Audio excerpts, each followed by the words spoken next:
эхлэх бата. За ер нь хүн болгон эрүүл хүнс сэргэлье гэж ярьдаг болсон байна. Одоо энийг бол манайх өөрснөөхөө гэр бүлээс эхлэе гэсэн бодлоор ахна. Ногоо тарихаар шийтсэн. Ингээд 4 сараас хөрсөө боловсруулад анхны боловсруулалт хийж хөрсөө баяжуулж ногоо тарих бэлтгэлээ хийсэн. Ингээд үрсэлгээгээ хийгээд бас 2 хүлэмж хийгээд хүлэмжиндээ нарийн ногоо тарьж эхэлсэн.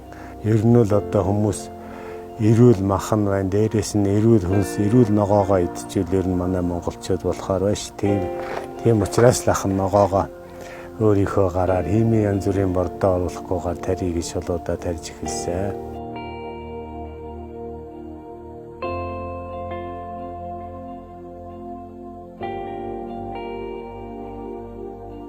Энэ 2 хүлэмж нь болохоор 4-тэй 10-тай 2 хүлэмж байгаа. Энэ бэлэн хүлэмжийг худалдаж авал 4-6-тай хүлэмж сая 500, сая 800-тай байсан. Энэ 2 хүлэмжийг бол өөрснөө гараар хийгээд өөрсөө хийхдээ ер нь нэг тийм хүлэмжний үнээр 4-тэй 10-тай 2 хүлэмж өөрснөө хийцсэн байна. Тэгэхээр зардал хамаагүй бага тусч шүү өөрснөө хийвэл.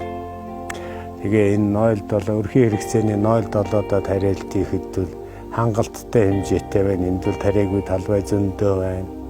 Тийм учраас бол газар багддгүй маа гэдгийг бол хүмүүст бас хэлмээр байна.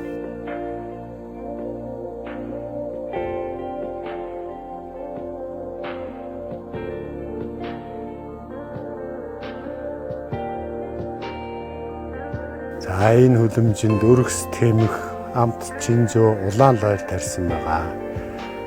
Өгөрцөйгээ бол 7 сар наадмын үеэс эхлэн түүрлэн хурааж ихсэн. 1-2 өнжөөд түүрлж хураадгаа. Нэг хураахтаа 3-5 хэлэртэй өрцөө хурааж байгаа. Улаан лойл бол одоохондоо гараагүй байна. Амт чинжөө бол бас түүрлэн хурааж байгаа.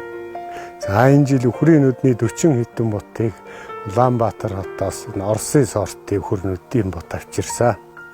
Энэ болохоор одоо 2 настай энэ өмнөх сортуудаас том жимс ургадаг сорт гэж авсан. Эрхийн урганы өндөгний чиний том юу ургана гэсэн Орос сортын үхрийнүүд 40 хэдэн ширхгийг тарьсан байгаа. Энд бас жацарганы 22 ширхэг мод суулгасан. Энийг болохоор Баян-Хонгор аймгийнхаа хонгорын шугай компаниас авсан. Баян-Хонгортоо нутагссан сортын жацарган тариалсан байгаа. Жацарган маань ирэх жилээс жимсээ өгч эхлэх ёстой. Тэгтээ ургах дуртай энэ жилээс эхлээд бас ингээд жимснүүд нь төрүүч нь гарч эхэлж байгаа. Энэ л одоо бас их урам зориг өгч мод тарьж болох юм байна гэдэг бодлыг төрүүлж байна. Энд одоо бас энэ зам хашааны юугаар шуурч ирсэн нунтаг цагаан үлсэнд төмс тарьж өндөр ургах завдаг гэсэн юуг бас унссан хүмүүсээс дуулж мэдсэн. Ингээд одоо эхлээд нэг дугуйнд өвсөө хийгээд төмсөө тарьж эхэлсэн. Дээшээ шин ургаад ирэхээр нь манхын орондоо ахиж нэг 2 дугуй давхарлаад дахиад өндөр дугуй урах ингээ 3 дугуй давхарлаад ингээд төмс ургаж байгаа. Энэ л одоо шороо биш зам болоо хашааны юу цугласан нунтаг өвсөнд тарьсан төмс байгаа. Энийг бол маш их амттай услага бага шаарддаг, маш сайн ургадаг гэж энийг үнсэн тэрнийхээ дагуу тарьж байгаа. Энэ анх бол одоо 1 дугуйнд тарьж эхэлсэн. Ингээд дээш нь 3 дугуй давхарлчаад байгаа.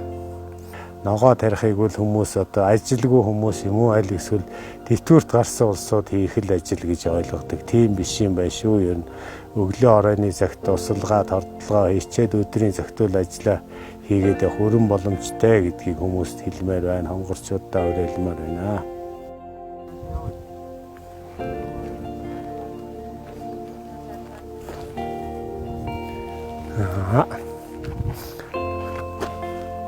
Манай энэ ногоо тарихад хамгийн гол бэрхшээл бол услагааны асуудал. Усны төв сувг байхгүй учраас услага нэлээд хүндрэлтэй байгаа. Тэгэхээр зөөврийн усаар усалж байгаа. Тэр нэлээд жоох асуудал болоод байна. Тийм учраас услагааны туслын систем тавьсан. Энэ нь бол усыг 70% хэмнэлттэй бөгөөд бүх талбайг услахгүй учраас зэрлэг ургадаггүй бас давуу талтай, олон давуу талтай гэсэн. Тэгээд услагааны туслын систем хэрэгжилж байгаа. Мэдэхгүй чадахгүй юм бол их гарсан. Тэгээ хүмүүс сайхан зөвлөд өгье. Ногооч чинь их сайхан хүмүүс байдаг юм байна. Асуухад л хүн болгоно л тэгдгийг ингэдгийг сайхан зөвлөгөө өгч байна. Цэрэн даргаасаа зөвлөгөө авдаг, дэлгэр магаас авдаг. бас энэ хонгорын шугын ганаа даргаас модны талаар зөвлөгөө их авч байгаа. Ер нь хүмүүсээс асуугаад ийгээд явахдаа болохоор юм байна шүү.